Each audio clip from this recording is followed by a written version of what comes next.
Biden denies Tara Reade's assault allegation, it never happened. Biden Jr., in his first public address, of a former Senate aide's accusation that he sexually assaulted her in 1993, called on the National Archives to release any document related to the allegation.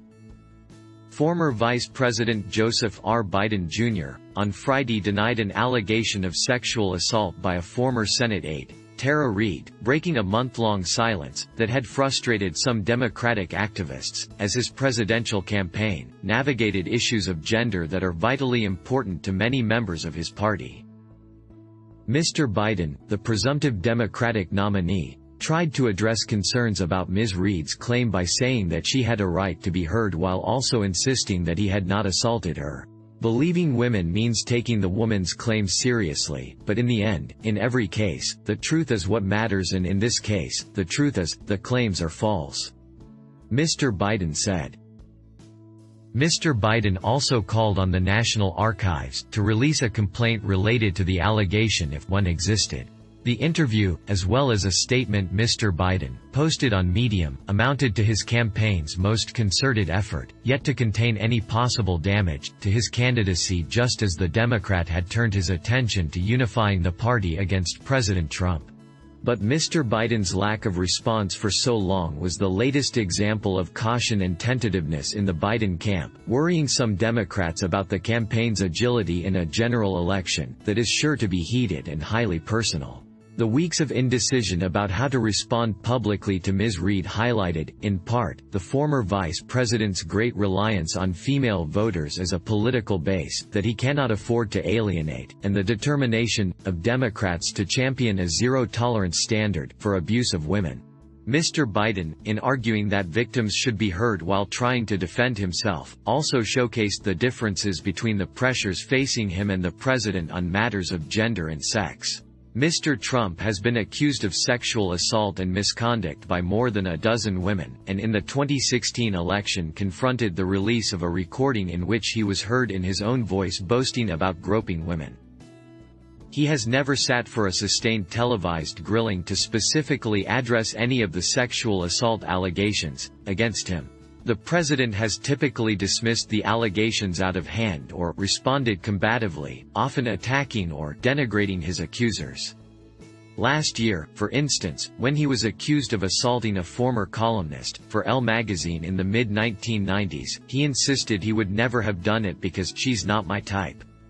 Mr. Trump has usually received the vocal support of many members of his own party and the conservative media, and has effectively made disbelief of the extensive claims against him a political litmus test for Republicans, holding personal grudges, and sometimes actively punishing those who spoke out against him in 2016.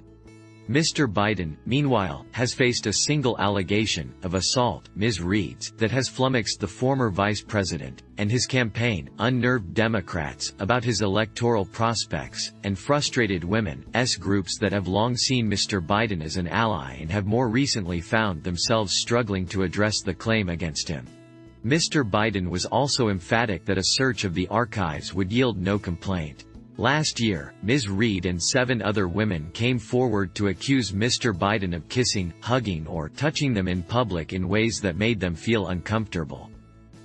She did not publicly mention the assault at the time and only came forward with the allegation in late March of this year. Nearly 24 people who worked with Mr. Biden during the early 1990s, including many who worked with Ms. Reade, told The Times they had no recollection of sexual misconduct by Mr. Biden. In 2017, Ms. Reade retweeted praise for Mr. Biden and his work combating sexual assault.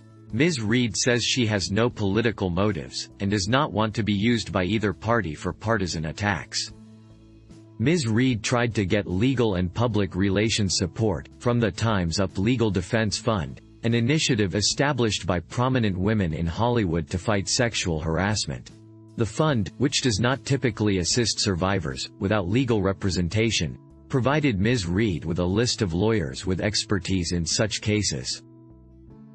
While Mr. Biden had remained quiet on the subject until Friday, a number of prominent Democrats had been pressed on the matter and sided with Mr. Biden, including House Speaker Nancy Pelosi, even as activists had become impatient, urging the former vice president, increasingly loudly, to address the matter directly. The women who have made accusations against Mr. Trump have described a pattern of behavior that went far beyond the accusations against Mr. Biden. The president also directed illegal payments, including $130,000 to a pornographic film actress, Stormy Daniels, before the 2016 election to silence women about alleged affairs with Mr. Trump, according to federal prosecutors. She advised the campaign to take Ms. Reade's allegation seriously, adding that voters may never definitively know whether the incident occurred. Some Republicans have sought to paint Democrats as hypocrites, suggesting that they are holding Ms. Reade's allegation to a different standard, compared with the one they used for accusations of sexual assault against Brett M.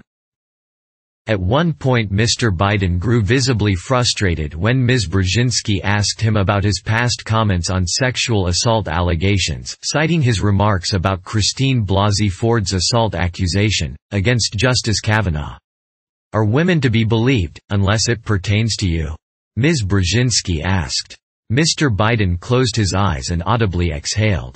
"Look, women are to be believed, given the benefit of the doubt. If they come forward and say something that they said happened to them, they should start off with the presumption they are telling the truth," he said. "Then you have to look at the circumstances, and the facts.